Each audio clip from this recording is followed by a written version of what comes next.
ইরানের বিরুদ্ধে যুদ্ধে আমেরিকার সাথে যোগ দিচ্ছে না ব্রিটেন জার্মানি, সাফ জানালো তারা। ট্রাম্প কি একা হয়ে যাচ্ছে? ইসরায়েলের সামনে মহা বিপদ, দ্রুত ফুরিয়ে যাচ্ছে তাদের সবচেয়ে দামি মিসাইল।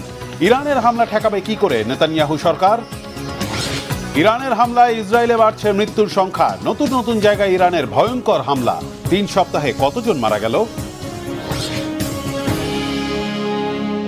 আসসালামু আলাইকুম, দেখছিলেন Bangla vision world news headline. ইরানের বিরুদ্ধে যুদ্ধে আমেরিকার সাথে না থাকার ঘোষণা দিয়েছে ব্রিটেন, জার্মানি সহ নেটো মিত্ররা। ব্রিটেন ও জার্মানি সাফ জানিয়ে দিয়েছে মধ্যপ্রাচ্য জুড়ে ছড়িয়ে পড়া যুদ্ধে যোগ দেবে না তারা।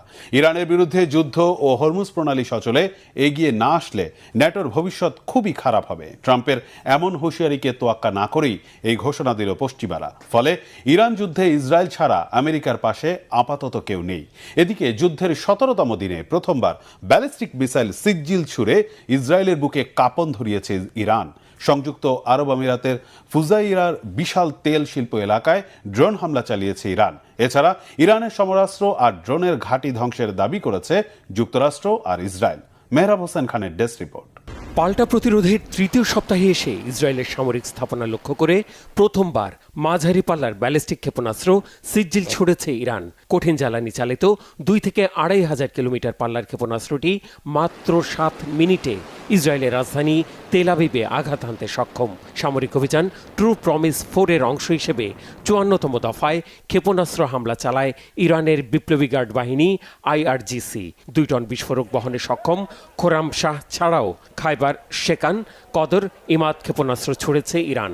এমন মুহুর্মুহু হামলা ঠেকাতে গিয়ে ইসরায়েলের ইন্টারসেপ্টর ক্ষেপণাস্ত্রের মজুদ বিপজ্জনক পর্যায়ে নেমেছে, যা প্রচণ্ড চাপ সৃষ্টি করেছে আকাশ প্রতিরক্ষা ব্যবস্থার ওপর। এতে অবকাঠামোর ক্ষতি শুধু বাড়ছে না, বাড়ছে হতাহতের সংখ্যাও।